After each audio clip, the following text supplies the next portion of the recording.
টাকা। আজ থেকে আমি তোমার বউ না। তোমার কি মাথা খারাপ হয়ে গেছে নাকি তুমি পাগল হয়ে গেছো? তুমি সব কি করছো? তুমি আমার 1 লাখ টাকা দিয়ে করছো যে আজকে তোমার আমি বউ কব না, তুমি আমার বউ না। আরে আজব ব্যাপার, কি হইছে আমার একটু খুইলে কও। আজকে 6টা বছর ধরে আমরা সংসার করতেছি একসাথে, আজকে টাকা দিয়ে করছো যে না তুমি আমার বউ না। আচ্ছা এইসব কেন করছো আমার একটু কও দি।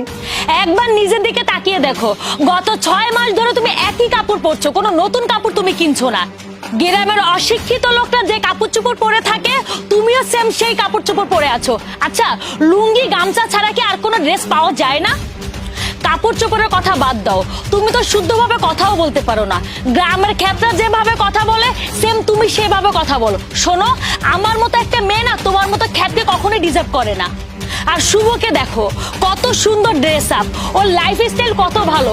তোমার মতো অশিক্ষিত না, ও শিক্ষিত ফ্যামিলির শিক্ষিত ছেলে। বিয়ের এত বছর পরে আইছে, এখন তোমার মনে হচ্ছে আমি তোমার যোগ্য না, আমার সাইডে চলে যাবা, তাই না?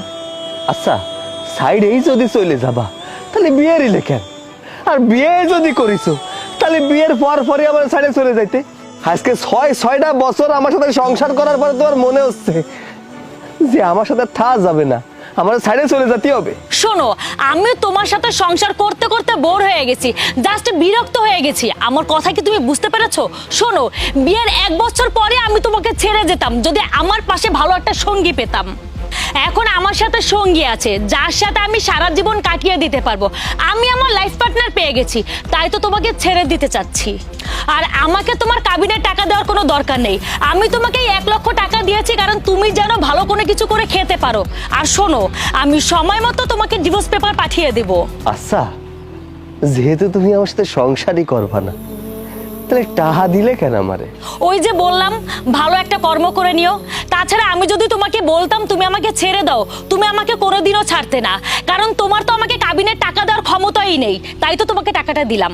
আমারে সাইডে যা যদি তোমার এত ইচ্ছে ছিল, তাহলে সুন্দর করে আমারে কইতে যে দেখো তোমার সাথে আমার সংসার করা সম্ভব না, আমি তোমার সাথে থাকতে পারবো না।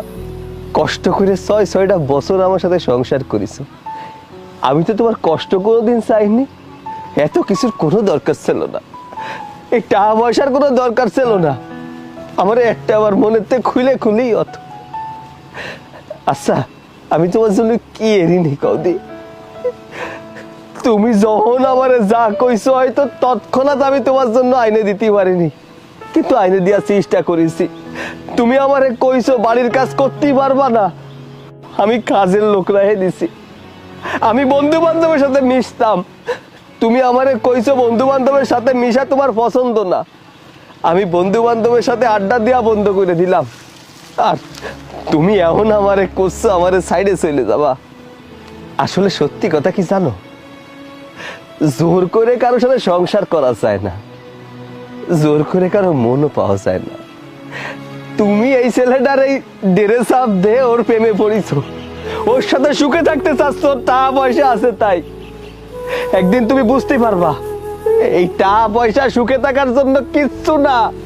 একটা ভালো মন মানসিকতা না থাকলে তার সাথে সংসার করা যায় না।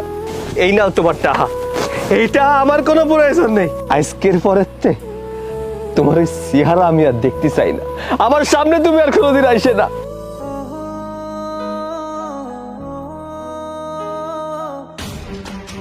তুমি ভালোই করেছো ওকে ছেড়ে দিয়ে। দেখতে কেমন দেখা যায় গেও খ্যাত কোথাকার। আচ্ছা, তোমার মতো একটা স্মার্ট মেয়েকে শুধু আমার পাশেই মানায়, ওর মতো খ্যাতের পাশে মানায় না। আচ্ছা, আমি একটা জিনিস ঠিক বুঝতে পারলাম না, তুমি এতদিন এই খ্যাতটার সাথে কি করে সংসার করলে? আসলে ফ্যামিলি থেকে বিয়ে দিয়েছিল তো তাই। আচ্ছা যাই হোক, সব বাদ দাও, চলো। চলো।